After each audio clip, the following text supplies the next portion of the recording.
दोस्तों, आज हम जो कहानी आपके लिए लेकर आए हैं उस कहानी का शीर्षक है घास और सोने की रसोई।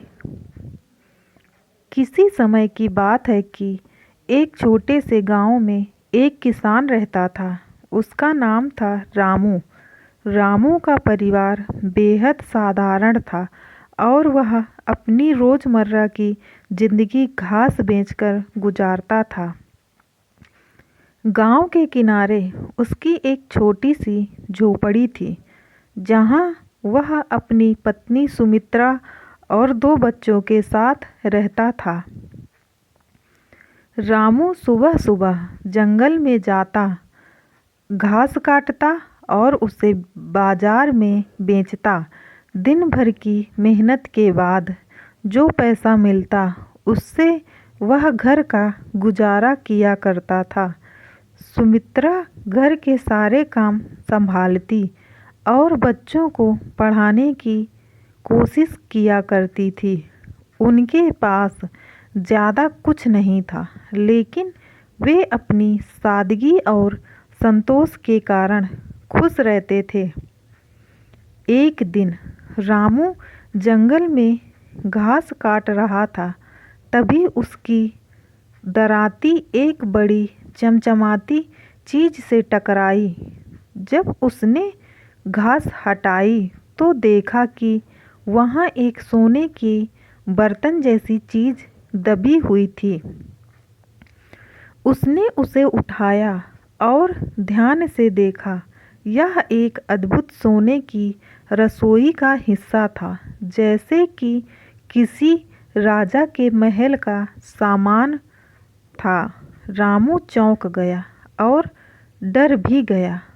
उसने तुरंत उसे कपड़े में लपेटा और घर ले आया।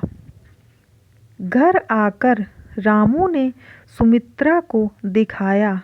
सुमित्रा ने कहा, "ये तो सोने की रसोई के सामान जैसा लगता है। हमें इसे छुपाकर रखना चाहिए, वरना गांव वाले इसे देखकर ईर्ष्या करेंगे।" रामू ने उस सोने की रसोई के टुकड़े को अपने आंगन के कोने में गड्ढा खोदकर दबा दिया। दोनों ने सोचा कि यह चीज किसी राजा के खजाने का हिस्सा हो सकती है। अगले दिन जब रामू घास काटने गया तो उसने देखा कि उसी जगह एक और चमचमाती चीज पड़ी थी। यह सोने की थाली थी। रामू ने इसे भी उठाया और घर लाया। अब तक रामू और सुमित्रा के पास सोने की रसोई के कई हिस्से जमा हो चुके थे। दोनों परेशान भी थे और उत्साहित भी। सुमित्रा ने कहा, "शायद भगवान हमें कोई संकेत दे रहे हैं। क्यों ना हम इस सोने को बेचकर अपनी जिंदगी बेहतर बना लें।" लेकिन रामू को डर था। उसने कहा, "अगर यह खजाना राजा का हुआ तो हमें बहुत बड़ी सजा हो सकती है। हमें इसे संभाल कर रखना चाहिए।" कुछ ही दिनों में रामू और सुमित्रा की जिंदगी बदल गई। अब वे पहले से ज़्यादा पैसे कमाने लगे, लेकिन उसके मन में हमेशा डर बना रहता था कि कहीं कोई उसके इस रहस्य को जान ना ले। गांव वालों को भी शक होने लगा।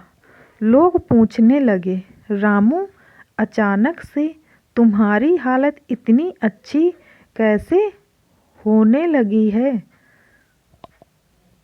रामू ने झूठ बोलते हुए कहा, "जंगल में ज़्यादा घास मिलने लगी है, इसलिए हमारी आमदनी बढ़ गई है।"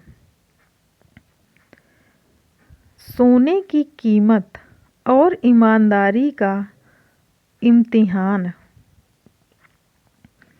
कुछ महीने के बाद गांव में राजा के सैनिक आए। उन्होंने घोषणा की कि जंगल के पास किसी राजा का प्राचीन खजाना दफन है। सैनिकों ने आदेश दिया कि अगर किसी को खजाने के बारे में कुछ भी पता हो तो वह राजा को सूचित कर सकता है। रामू और सुमित्रा घबरा गए। सुमित्रा ने कहा, हमें सच बता देना चाहिए, यह खजाना हमारा नहीं है।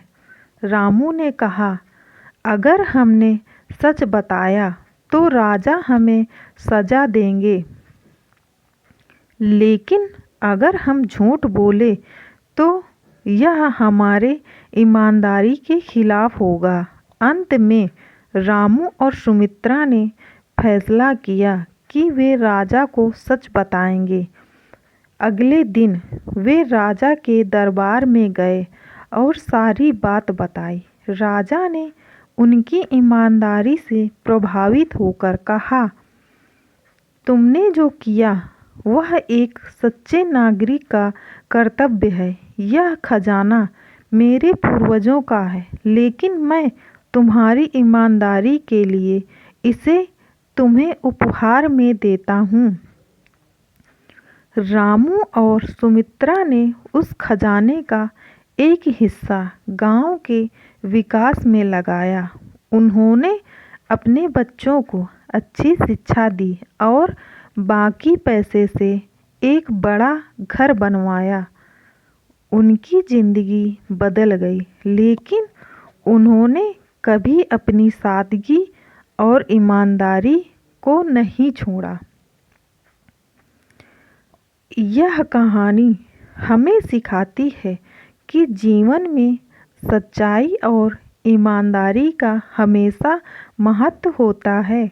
भले ही परिस्थितियाँ कितनी भी कठिन क्यों न हों, सही राह पर चलने वाले व्यक्तियों को अंततः सफलता और सम्मान मिलता है।